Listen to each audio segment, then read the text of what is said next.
नमस्कार साथियों, Hindustan today 24 news में आपका एक बार फिर से स्वागत है। मैं हूं राहुल बेनीवाल। आज हमारे साथ जो शख्सियत हैं, असहाय जन सेवा समिति के चेयरमैन एवं संस्थापक हैं कमल जीत वेद जी। चैनल पे बहुत बहुत स्वागत है सर आपका। और हम आपसे जानने की भी कोशिश करेंगे आपकी जो संस्था है वो किन किन कार्यों पर काम करती है। जैसे हमने देखा है कि आप लोग 51 लड़कियों का आपने पिछली बार जिससे सामूहिक विवाह कराया था, और भी आप काफी सारे काम करते हैं, कैंप लगाते हैं। मतलब बेसिक जो इसकी मतलब जो करने की क्षमता है, या मतलब कौन कौन लोग आपके साथ जुड़े हुए हैं, आपकी टीम मतलब किस प्रकार से काम करती है। देखिए, हमारी संस्था जो है 2009 अगस्त के अंदर स्थापित हुई थी। और इसका जो मेन मुख्य जो कार्य है वो जरूरतमंद बच्चों की शादियाँ कराने का है। और काफ़ी सारे काम करती है संस्था हमारी। से लोगों के मोतियाबिंद का ऑपरेशन कराना, शिक्षा को लेकर, और काफ़ी सारे हम लोग काम करते हैं। और हम लोग लगे रहते हैं कि हमारे संस्था के माध्यम से कोई ऐसा किसी समाज का भला हो जाए। हमारी पूरी संस्था उसमें लगी रहती है। अच्छा, आपने ऐसा क्या सोचा कि मतलब एक संस्था बनानी चाहिए, समाज में लोगों की मतलब सेवा करनी चाहिए, तो ये मतलब कैसे आपका विचार आया। देखिए, ये संस्था जो बनाने का मेरा जो उद्देश्य था, जो मैं उसमें आया, मैं 2009 के अंदर साईं मंदिर गया था। जब मैं वहाँ से आया तो मेरे मन में ख्याल आया कि भाई लोगों की सेवा की जाए। ठीक है। तो सेवा जो है किसी एक व्यक्ति से तो होगा नहीं, कोई ना कोई संगठन बनाना पड़ेगा, कोई संस्था बनानी पड़ेगी, उसके माध्यम से हम करते हैं। तो मैंने संस्था बनाई, असहाय जन सेवा समिति। और स्टार्टिंग भी मैंने, क्योंकि मेरी अपनी खुद की बेटी नहीं है, तो मैं सोचा कि भाई इसके संस्था के माध्यम से किसी जरूरतमंद बच्चों का शादी का काम किया जाए। तो मैंने शुरू शुरू में एक शादी की थी। हमारी लोकल त्रिलोकपुरी लड़की थी, उसके माँ बाप कोई नहीं था, उसका सिर्फ सिंगल बहन थी। तो वो हमारे पास आई, हमारे लोगों ने उनसे बात करी, और लोगों ने जो कहा कि ठीक है हम शादी करेंगे। उस बच्ची शादी की थी हमने, एक से शादी की। उसके बाद हम लोग 11 की, 21 की, 31 की, 41 की, अब हम जो है 51 शादी करने तैयार हैं। लास्ट ईयर 23 फरवरी 2024 को हमने 51 शादी की थी। और 22 फरवरी 2026 को हम लोग 51 शादी करने जा रहे हैं। देखिए, कहीं ना कहीं ये जो संस्था है पुरानी संस्था है, और लगातार जैसे लड़कियों के सामूहिक विवाह है उस पर काम कर रहे हैं, और 2026 में भी 51 लड़के लड़कियों का सामूहिक विवाह होने जा रहा है। तो आप भी जो नंबर जो आप अपनी स्क्रीन पर देख रहे हैं, वो नंबर पे आप कांटेक्ट कर सकते हैं, और आप भी सामूहिक विवाह में भाग ले सकते हैं। तो आपकी जो टीम है वो किस प्रकार से काम करती है, जैसे आपके पास कोई कॉल आता है तो मतलब कैसे कोऑर्डिनेट करते हैं आप। देखिए, जैसे हमारा अब 22 फरवरी शादी का हमारा कार्यक्रम है। हम लोगों ने मीटिंग करके लोगों को अपने ड्यूटी काम बांट दिया है कि आपको ये करना है, आपको ये करना है। हम दिल्ली में नहीं, पूरे मतलब ये अलग अलग स्टेटों में भी हम काम करते हैं। हमने अलग अलग स्टेटों में लोगों को बोला हुआ है कि आप जो है जोड़े इकट्ठे कीजिए। तो हमारी टीम जो ऐसा करती है। बाकी लोकल में 10-11 लोग हम लोग ऐसे मजबूत हैं जो लगे रहते हैं।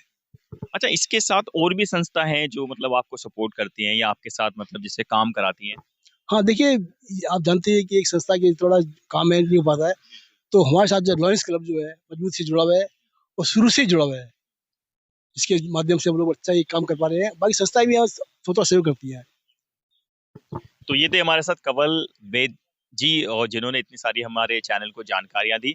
हम और लोगों से भी बात करेंगे, बने रहिए हमारे साथ। हमारे साथ जितेंद्र पार्चा जी हैं, असहाय जन सेवा समिति से अध्यक्ष हैं। अध्यक्ष जी से बात करेंगे, जानने की कोशिश भी करेंगे किस प्रकार से मतलब इनका कोऑर्डिनेट चलता है, टीम वर्क चलता है। और जैसे अभी हमारी वेद जी से बात हुई थी, तो उसी संस्था के अध्यक्ष हैं। अध्यक्ष जी, सबसे पहले चैनल पर आपका बहुत बहुत स्वागत है।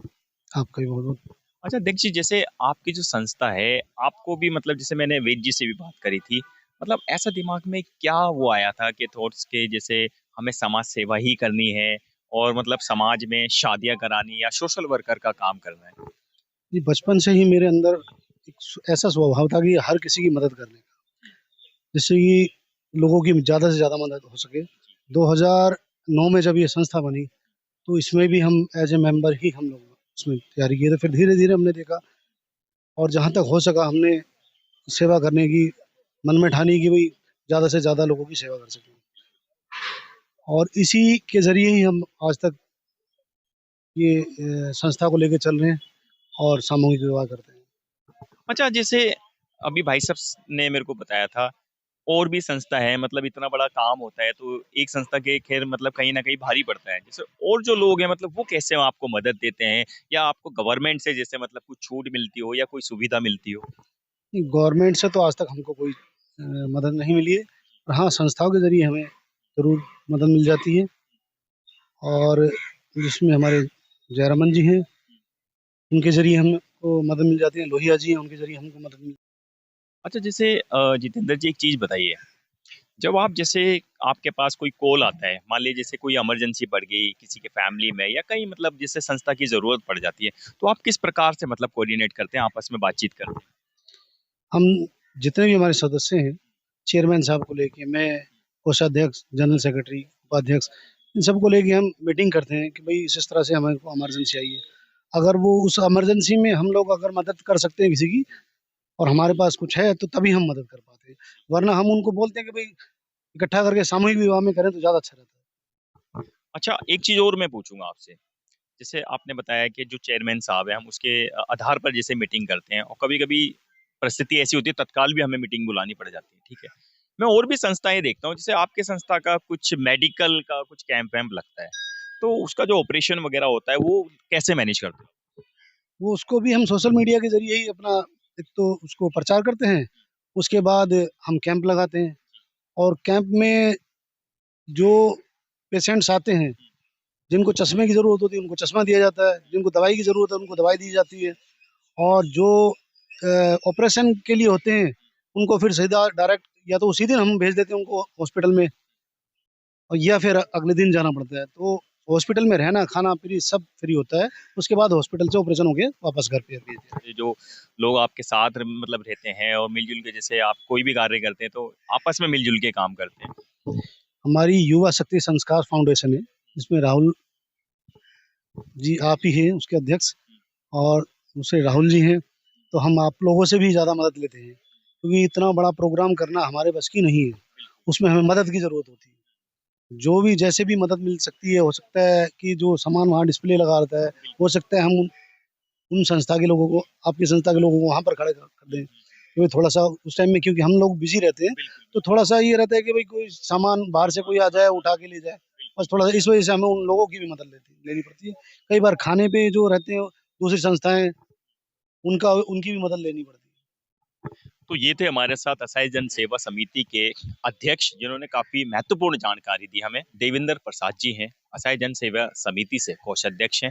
देवेंद्र प्रसाद जी, बहुत बहुत स्वागत है चैनल पर। नमस्कार, नमस्कार सर।